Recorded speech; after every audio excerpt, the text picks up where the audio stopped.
And now, it's time for another Dice Tower review with Tom Vasel. Today, folks, we're going to take a look at Tash-Kalar, Arena of Legends. Now, this is by Vasel from CGE/Z-man Games. And Vasel is well known. He's a designer who a lot of people like. He has designed the thoroughly excellent Through the Ages, the games that I love like Space Alert and Galaxy Trucker, games I'm not as big of a fan of like Dungeon Lords. He's done silly games like Bunny Bunny Moose Moose. But Tash-Kalar was something different. When I read the previews about it, it was about two summoners fighting an arena, summoning monsters to fight each other. And I thought, that sounds familiar. Magic the Gathering, Summoner Wars, Mage Wars. Yes, but this would be the Eurogame version of it, I thought. Turns out it's more the abstract strategy version of it. But enough of that. Let's look at the game itself.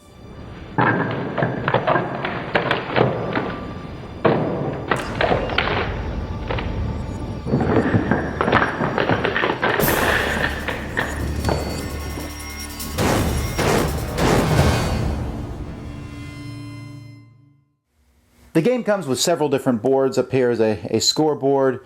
Here is where you're going to put your tasks that you need to do. But mostly we're going to be focused on the board right here, which is the game board that you play on. And the game board actually comes with two different sides. You'll notice there's some green and red squares. That has to do with things that players are going to be, with tasks. Maybe you need to get different people on the red squares. And so this is your arena. Into this arena, you're going to be summoning different people. Now, as you summon people, you're going to have lots of different tokens of your color. These are the green tokens, and I have regular units, and then I have elite units, and then there are legendary units. You don't use legendary units in a full game, but I would assume almost everybody would be playing a full game almost instantly after learning the rules. There are four schools of magic. There is the Northern Imperial, Southern Imperial, the Sylvan, and the Highland school. And each of these decks has different characters in them, although these two Imperial schools have the exact same one. So if you want to play an exactly symmetrical match, you can play red versus blue, while these have different ones. And if you look here, the artwork on these cards is just really spectacular. There's all sorts of cool characters that you're going to be able to summon over the course of the game. Here I have a cannon, here's a chronicler, there's a gun tower, here I have a hill giant, and here's a little sapling. And so you have different creatures that you'll be able to summon on the board. So you're going to take one of these decks and you'll be shuffling it and drawing cards from that deck and using it over the course of the game.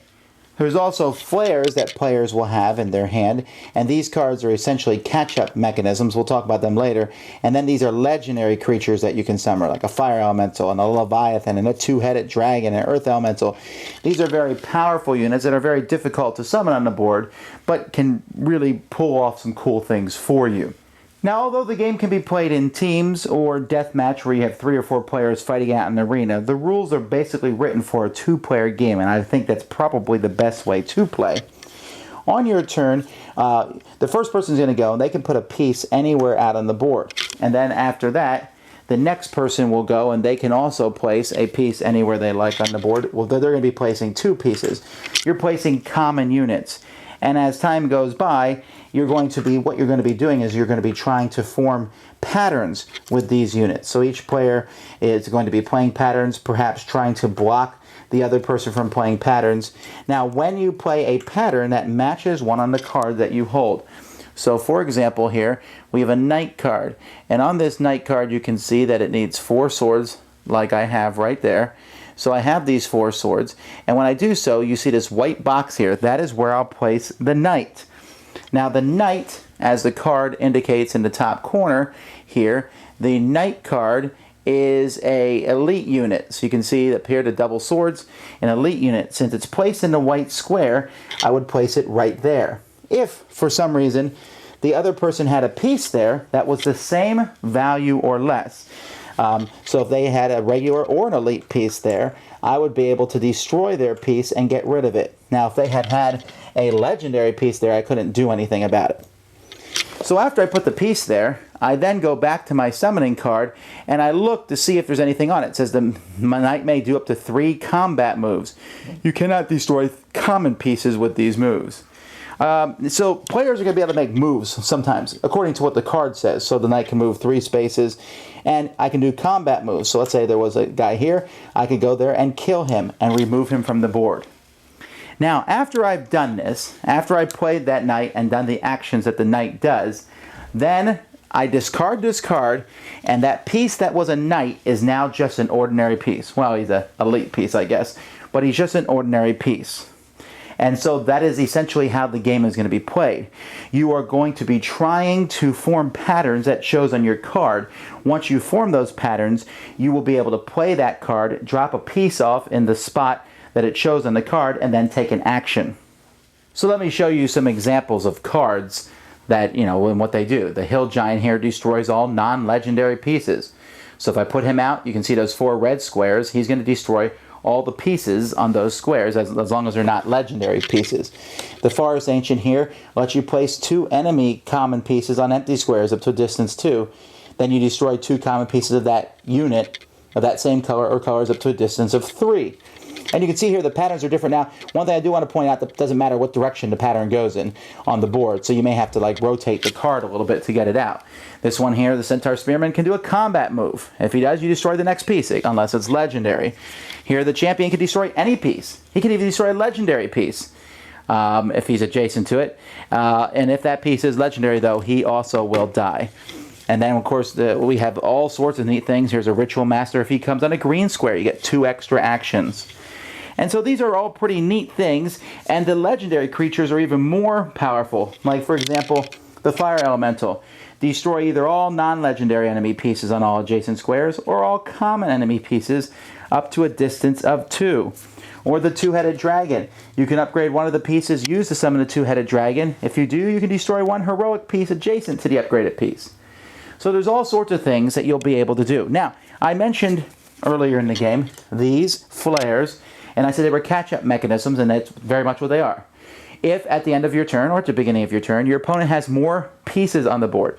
For example, if they have 6 of any piece, 6 more pieces than you do, you can play this card. It lets you put a heroic piece of your color on any empty square. If they have 3 more heroic pieces than me, I can put a common piece of my color on any empty square. And so there's different ones here that will let you do different things if your opponent is beating you.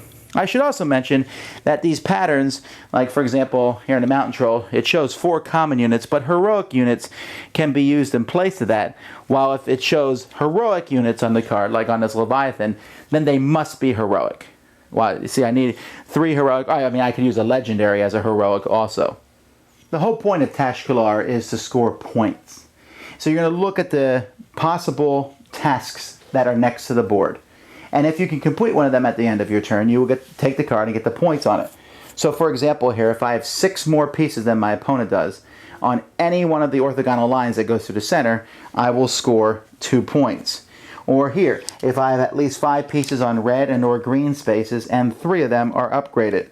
Or if I've destroyed at least 4 enemy pieces this turn.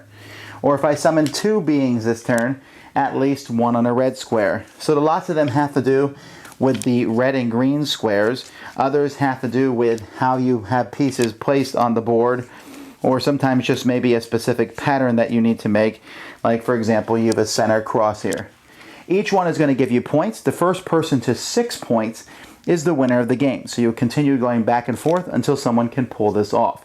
In a multiplayer game, you can do the same thing, or you can play basically just a brawl and see who gets the most points. All right, let's get one thing out of the way really quickly. I don't like this game. And I'm going to give the caveat that I don't think that everyone will dislike the game. And in fact, at the latest convention I was at, I met several people, including some that I have high opinions of their views on games, that did like the game. But it's not for me, and I'll tell you why. I like the idea of summoning the creatures. That's cool. Even putting the patterns on the board. That's an interesting idea. You put out the things, boom, I have this thing. But there's a couple problems I have with that. One of them is a minor problem, but it just irritates me, and that's the fact that when you put out a cool troll, he's a troll for that instant, and then he's nothing. He's just a piece on the board. And that just takes so much of the flavor out for me, because that troll comes in, and then just turns into a marker on the board. For all that cool artwork, and the other games I played that way, I remember playing a city builder game when you put a building out on the board, like, ooh, it gave you a special ability, and then it just became a building. I like the idea of special powers persisting Okay, well that would be hard to do, I think, mechanically in this game. But the other thing, and this is really my main beef of the game, is the game, to me, feels incredibly random. And here's why. Because I'm trying to build patterns, and you're trying to build patterns, and we're both trying to build patterns. And we're sitting there, and I messed your pattern up, ha ha ha ha. But I don't know what pattern you're trying to make. There's no way I can know. Now, you could play the symmetrical decks, and you have the exact same cards. And I suppose if you play 20, 30 times, you could memorize all these patterns on the cards, but I can't. And even if I could, I'd have to do a lot of memorization to see them in all 4 ways they could be rotated on the board. So I'm trying to figure out what you're doing, and I'm just trying to kill your pieces and stop them. So essentially, I give up on that. All I'm going to do is try to get my stuff on the board, to get my patterns on the board, and hope that by me putting my patterns, I mess yours up enough that you can't play it. And that just feels too random and too chaotic. And don't even get me started on what happens when 4 people are involved, because it just makes you want to punch your fist against the wall. Okay, but I don't think the game was initially meant for 4 players. It definitely feels like 2 players is the way to go. In fact, I'm going to say I would never play this 4 players, although you could probably talk me into 2 players, and even then I'd be like, rah, rah, rah, rah. The legendary creatures are cool, but they're really hard to summon. And it just feels that using the 1 cards as a catch-up mechanic, it's so ham-fisted. I don't mind that games have a catch-up mechanism, but I don't necessarily like it when they're like, hey, this is a catch-up mechanism. You're losing. So here, have something. That's what this feels like. I don't know. It just seems silly. Then there are the victory conditions. I won the fierce and mighty battle. How did you do that? My soldiers formed an X in the middle of the board. We stood in all the green spaces. We were in the corners. It's like the theme is completely gone. Okay, so let's take the theme away and pretend it's an abstract strategy game, because that is all it is. And that chaos part, the randomness, just drives me nuts. I really wanted to like this game. I think the artwork in this game is phenomenal. I still think Vlada is an amazing designer, and I applaud him for always trying to do new games, not more of the same. This is really unlike anything else he's done. But for me, this was just a big flop. And maybe some of the stuff I just said has really attracted you to the game, and that's fine. You'll probably really get a kick out of it. But for me, it was almost nail-biting, nail-scratching on a chalkboard type situation, because I sat there and said, I really can't control what's going on. I'm trying to do my thing. You keep messing it up, so I'll try to mess yours up. And I just felt like the lack of control drove me nuts. That and the fact that the theme, Arena of Legends sounds cool. Arena of Legends. It's Arena of pieces that form patterns. That wouldn't really make for a good title, though, for them to sell it. So, all right. Well, that's that. So I'm going to have to give this one thumbs down. Not a big fan of it. Although, like I said, there are some people who get a big kick out of it. But I suspect that most people won't be a huge fan of this one. And that's Tash-Kalar. Thanks so much for watching the Dice Tower videos. Find more great videos and reviews, as well as our top-rated audio podcast at Dicetower.com. You can also find other great shows at Dicetowernetwork.com. I'm Eric Summerer, and you've been watching The Dice Tower. The Dice Tower is sponsored by Cool Stuff Inc., where you can find great games for great prices. Cool stuff in stock. Check them out at CoolStuffInc.com.